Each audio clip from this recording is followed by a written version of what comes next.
Welcome to Robust News. Robust News में आपका स्वागत है। आज हम आपको एक ऐसी तगड़ी खबर से रूबरू कराएंगे कि आप जानकर आपको बड़ा आश्चर्य होगा। यहाँ किराए पर मिल जाती है दूसरों की बीवी, बाकायदा होता है एग्रीमेंट। शिवपुरी। हिंदुस्तान में कई प्राचीन प्रथाएं हैं जो आज भी चल रही हैं।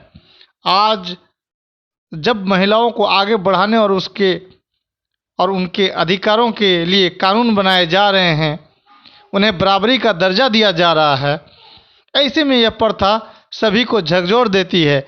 ऐसी कुप्रथाओं ने देश को शर्मसार ही किया है। आपको बता रहे हैं कि महिला सशक्तिकरण के बीच आज भी कुप्रथा के कारण महिलाएं अपने शोषण से आज़ाद नहीं हो पा रही हैं। किराए पर पत्नी, यह शब्द आपको हैरान कर देंगे, लेकिन सच है कि एक साल के लिए कुछ रकम देकर आप दूसरों की बीवी, बहू या बेटी को किराए पर ले जा सकते हैं। दशकों पुरानी यह कुप्रथा आज भी मध्य प्रदेश के कुछ इलाके में चल रही है। दूर दूर से आते हैं खरीदार। मध्य प्रदेश के शिवपुरी जिले में यह कुप्रथा आज भी चल रही है। धड़ीचा प्रथा के नाम से इसे जाना जाता है। हर साल इस जिले में लड़कियों को किराए पर देने के लिए मंडी सजती है। इसमें दूर दूर से खरीदार भी आते हैं। जिसे जितने समय के लिए लड़की चाहिए वो उसे ले जा सकता है।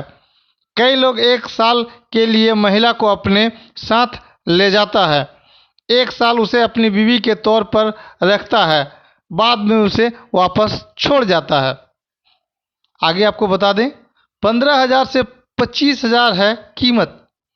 लड़कियों को ले जाने के लिए आज भी इस गांव में मंडी लगती है।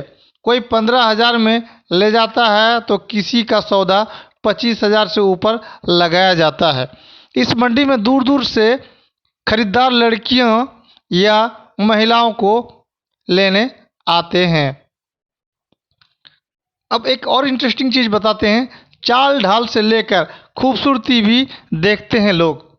यहाँ आने वाले लोग महिलाओं और लड़कियों की चाल ढाल और खूबसूरती को भी देखकर सौदा करते हैं। इसके बाद एक साल के लिए उसकी शादी कराकर विदाई दी जाती है। अब प्रशासन के खौफ के कारण यह दबे छुपे ही चलती है। हालांकि लड़कियों के परिजन अपनी खुशी से साल भर के लिए दूसरे पुरुषों को किराए पर दे देते हैं। इसमें यह कुंवारी लड़कियां भी हो सकती है या किसी की पत्नी भी हो सकती है। यह कुप्रथा ही है जिसे यह लोग आज भी नहीं छोड़ रहे हैं। बाकायदा होता है एक साल का एग्रीमेंट। इन महिलाओं को एक साल के लिए देने से पहले एक साल का एग्रीमेंट भी होता है। इसके लिए 10 रुपये से लेकर 100 रुपये तक के स्टाम्प पर दोनों पक्ष साइन करते हैं। एग्रीमेंट की शर्त लिखी जाती है। इसके बाद ही अपने घर की लड़कियों को सौंपा जाता है। बढ़ाया भी जा सकता है अनुबंध, यानी एग्रीमेंट को बढ़ाया भी जा सकता है, एक्सटेंड करवा सकते हैं। एक साल के लिए एग्रीमेंट पर जाने वाली महिलाओं के यदि कोई पुरुष ज़्यादा समय भी रखना चाहता है तो उसे अतिरिक्त पैसा देकर एग्रीमेंट बढ़ाया जाता है। खास बात यह है कि किराए पर दी जाने वाली लड़की से शादी करना जरूरी होता है। अब आगे आपको बता दें कि किस लिए ले जाते हैं लोग। किसी को माँ की सेवा करवानी होती है, कोई शादी का नाटक करने के लिए किराए पर ले जाता है, किसी की शादी नहीं हुई है तो कुछ समय उसके साथ बिता सकता है। अब आपको एक और चीज़ बता दें, मध्य प्रदेश राज्य में लिंग अनुपात तेज़ी से बढ़ रहा है और शिवपुरी इलाके में इसका प्रभाव देखा जा सकता है। खराब लिंग अनुपात होने के कारण इस कुप्रथा को बढ़ावा मिल रहा है। यहाँ इसे धतीच प्रथा के नाम से जाना जाता है। इस कुप्रथा को बढ़ावा देने में महिलाएं भी बराबरी की जिम्मेदार हैं। कई बार पुलिस के सामने भी इस प्रकार की घटनाएं सामने आई, लेकिन महिलाएं ही इन अन्यायों के बारे में खुलकर बात नहीं करना चाहती। इसलिए कार्रवाई नहीं हो पाती। मध्य प्रदेश के अलावा अन्य राज्यों में भी फैली है यह कुप्रथा। अब आपको कुछ उदाहरण भी दे देते हैं। 2006 में गुजरात के भरूच में नेत्रगंज तालुका में एक मामला उजागर हुआ था। अतः प्रजापति नाम का एक व्यक्ति अपनी पत्नी लक्ष्मी को मेहसाना में एक पटेल के साथ रहने के लिए छोड़ गया था। उसे 8,000 रुपये महीना किराया मिल रहा था। इसमें भी एजेंट और बिचौलिए ने गरीब परिवार को बढ़ावा देने का काम किया। वे पैसा का लालच देकर महिलाओं को बेचने के काम में दलाली करने लगे। गुजरात के ही मेहसाना, पाटन, राजकोट और गांधीनगर जैसे जिलों में महिलाओं की कमी ने एजेंटों और गरीब परिवारों को पैसा कमाने का एक जरिया दे दिया। बताते हैं कि इस काम में दलाल 65-70 हज़ार रुपये तक कमाते हैं और गरीब आदिवासी परिवारों को उनकी बेटियों के लिए 15 से 20 हज़ार देते हैं। आदिवासी युवा महिलाओं को 500 रुपये से लेकर 60,000 रुपये तक में किराए पर उपलब्ध कराते हैं और यह इस बात पर निर्भर करता है कि युवा महिला का परिवार कितना गरीब है और उसे पैसों की कितनी ज़रूरत है। एक दलाल के मुताबिक 1.5 लाख रुपये से लेकर 2 लाख रुपये प्रति माह कमा रहे हैं। और आपको एक और बहुत बड़ी बात की खुलासा करते हैं, क्योंकि ये है रोबस्ट न्यूज़, अंदर तक की खबर को बाहर निकालते हैं। मीडिया रिपोर्ट के मुताबिक मध्य प्रदेश में चलने वाली यह कुप्रथा कई दशकों से चल रही है, जिसे रोकने के लिए कोई प्रयास नहीं हुए। हालांकि इस दिशा में 1-2 NGO पहल कर चुके हैं। ऐसा लगता है कि गरीब परिवारों की महिलाएं और लड़कियों की कीमत जानवरों से भी गई गुजरी है, यानी भेड़ बकरियां समझी जाती है बेटियों को। केंद्र सरकार की योजना बेटी बचाओ बेटी पढ़ाओ के बाद भी हमारे देश में बेटियों को भेड़ बकरियों की तरह समझा जाता है। खबर कैसी लगी? चैनल को सब्सक्राइब करें, कमेंट में अपनी राय दें। आपका दिन शुभ रहे। अब हम आपको लेके चलते हैं खबर की दूसरी ओर, जो कि जहांगीरपुर दिल्ली की है। बने रहेंगे चैनल पर। Welcome to Robust News. Robust News में आपका स्वागत है। आपको हम बता दें कि रोबस्ट का अर्थ होता है बहुत ही तगड़ा, यानी बहुत ही मजबूत और बहुत ही स्ट्रॉन्ग। और न्यूज़ का अर्थ होता है खबर। रोबस्ट न्यूज़ यानी कि बहुत ही तगड़ा खबर जिसका कोई तोड़ नहीं हो। तो रोबस्ट न्यूज़ में आपका स्वागत है। बीते 4 दिनों में जहांगीरपुरी में जो कुछ भी घटित हुआ, उसने इस देश की निकृष्टतम और श्रेष्ठतम दोनों तस्वीरों को साफ कर दिया है। इस छोटी सी अवधि में ही हम जान गए हैं कि भारत को पूरी तरह से तबाह कैसे किया जा सकता है। साथ ही यह भी कि अगर उसे बचाना है तो क्या करना होगा। जहांगीरपुरी की घटनाओं ने भारत का निकृष्टतम और श्रेष्ठतम दिखला दिया है। 2 दिनों में ही हमें मालूम हो गया है कि भारत को पूरी तरह से तबाह कैसे किया जा सकता है, और यह भी कि अगर उसे बचाना है तो क्या करना होगा। जो निकृष्टतम था वह भारतीय जनता पार्टी, प्रशासन और पुलिस के वक्तव्यों और कृत्यों में प्रकट हुआ। हिंदी टेलीविज़न चैनलों के पत्रकारों में भी आम आदमी पार्टी ने फिर साबित किया कि यह द्विअर्थी संवादों की कला पर इतनी मुग्ध है कि वह नहीं देख पा रही है कि उसकी चतुराई भी उसकी अवसरवादिता और कायरता को नहीं छिपा सकती। जहांगीरपुरी में हनुमान जयंती के दिन एक हिंसक भीड़ को उन गलियों से गुजरने दिया गया जिनमें ज़्यादातर मुसलमान रहते हैं। हाथों में तलवार, दूसरे धारदार हथियार, तमंचे लहराते हुए और मुसलमानों को गालियां देते हुए यह हिंसक भीड़ शाम की नमाज के वक्त मस्जिद के सामने हंगामा करने लगा। मुसलमानों ने इस भीड़ को पीछे धकेला, पत्थर चले, रिपोर्ट है कि गोलियां चली। पुलिस के सामने यह सब कुछ हुआ। पुलिस ने कहा कि यह जुलूस बिना उसकी इजाज़त के निकाला गया। ऐसे जुलूस को वह शोभा यात्रा कहती है। गाली गलौज, बंदूक तलवार के साथ हुड़दंग को अगर हम शोभा यात्रा मानते हैं तो हम भी धन्य हैं। पुलिसकर्मी घायल हुए और लोग भी, लेकिन कैसे? यह पता करने के पहले मुसलमानों की गिरफ्तारी शुरू हो गई। हिंसा के पीछे एक साजिश की कहानी भी गढ़ ली गई। यह सब कुछ दिल्ली पुलिस के चरित्र और उसके इतिहास के अनुकूल ही था। फिर भी हमें कहना पड़ेगा कि कार्रवाई का यह तरीका गलत था, निकृष्ट था। पुलिस ने अपने धर्म का त्याग पूरी तरह कर दिया है। पुलिस ने अपने धर्म का त्याग पूरी तरह कर दिया है। यह भारतीय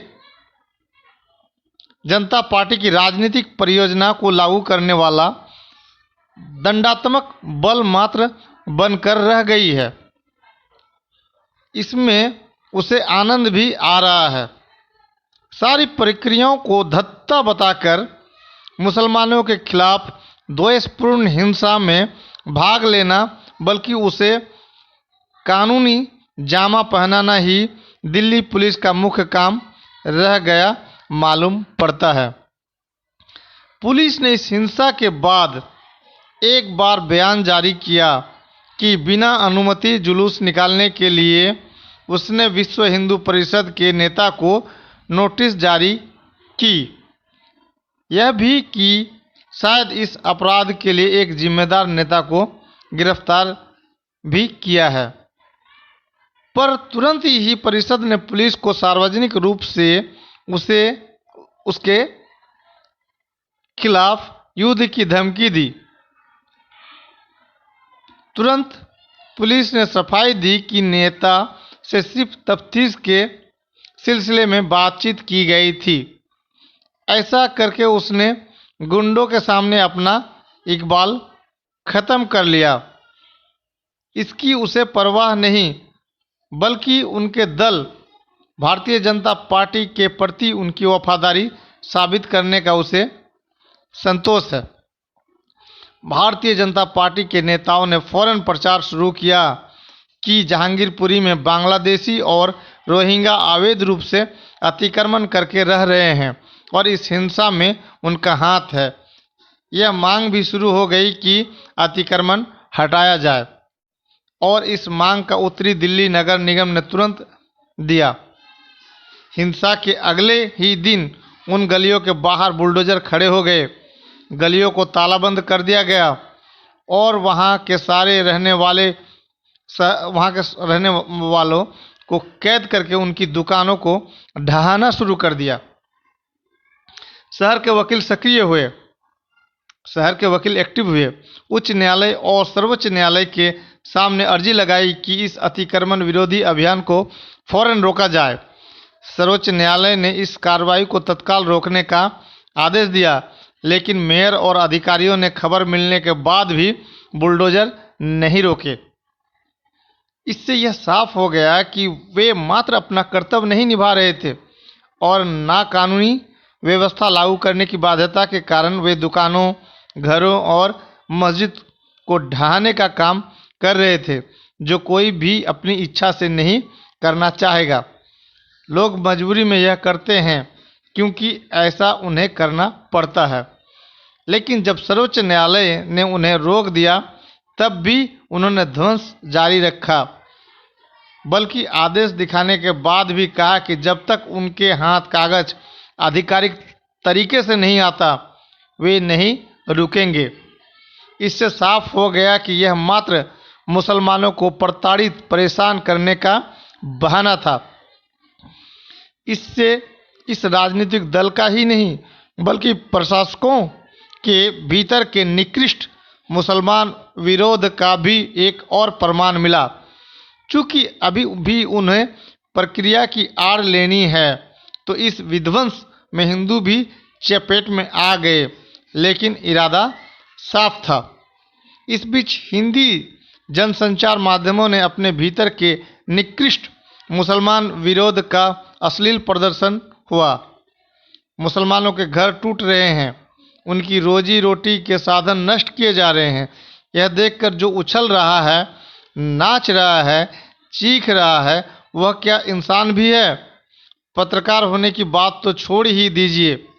यह निकृष्टता टेलीविज़न के पर्दों से हमारे घरों में गलाजात फैला रही है, लेकिन इसमें हमें मज़ा आ रहा है। इस घटियापन के बिना वह क्रूरता संभव नहीं थी जो भारतीय जनता पार्टी की राजनीति का स्वभाव है। घटियापन आम आदमी पार्टी के नेताओं के बयानों में था, जब उन सब ने कहा कि बांग्लादेशी और रोहिंग्या लोगों को भाजपा बसा रही है ताकि वह दंगा करा सके। यह भी उन्होंने कहा कि भाजपा गुंडों और लफंगों की पार्टी है, लेकिन इससे उनकी चतुराई छिपाई नहीं छिपती। उनके बयान में बांग्लादेशी और रोहिंग्या के बहाने मुसलमानों के खिलाफ घृणा प्रचार है, लेकिन वह समझने वाले सब समझ रहे हैं। आम आदमी पार्टी की यह चतुराई इसलिए और भी क्रूरतापूर्ण है कि वह जिन्हें बाहरी कह रही है वे उसके मतदाता रहे हैं। उनके बल पर वह सत्ता में आई है और अब उनका इस्तेमाल करके वह मुसलमानों के खिलाफ पूर्वाग्रह और घृणा को और गाढ़ा कर रही है। उसके समर्थक यह कहकर उसकी वकालत करते रहे हैं कि वह हिंदू भले ही दिखे, मुसलमान विरोधी नहीं, लेकिन उसके हर बयान से जाहिर होता है कि वह मुसलमानों के खिलाफ घृणा का खुलकर इस्तेमाल करती है। यानी बिना मुसलमान विरोधी घृणा के हिंदूपन संभव नहीं, यह साबित किया जा रहा है। और भले आपके समर्थक हों, मुसलमानों की बलि चढ़ाने में उसे संकोच नहीं। ताकतवर लोगों के इस तमाम घटियापन और क्रूरता के बीच हमें इंसानी भलाई और श्रेष्ठता के सबूत मिले। जिन गलियों में हिंसा हुई थी उसमें रहने वाले हिंदुओं और मुसलमानों ने एक दूसरे का साथ नहीं छोड़ा। हिंदू औरतों और मर्दों ने खुलकर कहा कि यह हिंसा उस लफंगों की भीड़ ने भड़काई थी जिसे पुलिस शोभा यात्रा कह रही है। हिंदुओं ने अपने पड़ोसी मुसलमानों को दोषी मानने से इनकार कर दिया। मुसलमानों ने भी अपनी नागरिकता का दावा इस हिंसा के बावजूद बरकरार रखा। राजकीय हिंसा के सामने ऐसा करने के लिए खासी हिम्मत चाहिए। वह हिम्मत असाधारण नहीं है, यह जहांगीरपुरी के निवासियों ने बतला दिया है। इस निकृष्टता के बीच ऐसे वामपंथी कार्यकर्ता थे जो इन गलियों में मौजूद रहे पहले दिन से। अगले दिन जब बुलडोजर रुक नहीं रहे थे तो मार्क्सवादी कम्युनिस्ट पार्टी के बृंदा क्रात और हन्नान मुल्ला वहां पहुंचे और बुलडोजर के सामने खड़े हुए। कोई कारण न था कि वे वहां जाते। संसदीय राजनीति के घटिया तर्क से उनके वोटर यहाँ नहीं है। अगर कोई यह आरोप लगाए कि वे बंगाल को ध्यान में रखकर ऐसा कर रहे हैं तो इससे उसका घटियापन जाहिर होता है। बंगाल में चुनाव हो चुके हैं और इस अच्छाई की स्मृति बंगाल की व्यवहारिक बाध्यता के आगे याद रखी जाएगी, उसमें शक है। निश्चय ही माकपा के नेता किसी फायदे के लिए यह नहीं कर रहे थे। और उन वकीलों को याद रखिए जिन्होंने अदालतों दरवाजे खटखटाए। यह सब कुछ वह है जिसके सहारे हम उस निकृष्ट क्रूरता से लड़ सकते हैं जो हमें दलदल में घसीट रही है। खबर कैसी लगी? चैनल को सब्सक्राइब करें, कमेंट में अपनी राय दें। एक बिल्ली अपने बच्चे को 7 दरवाज़ा दिखाती है, तब जाके बिल्ली का आँख खुल जाती है, बिल्ली देखने लगता है। इन भारतीय मुसलमानों की आँख कब खुलेगी ये आप कमेंट बॉक्स पर लिख सकते हैं। आपका दिन शुभ रहे। Thanks audience, thanks listener.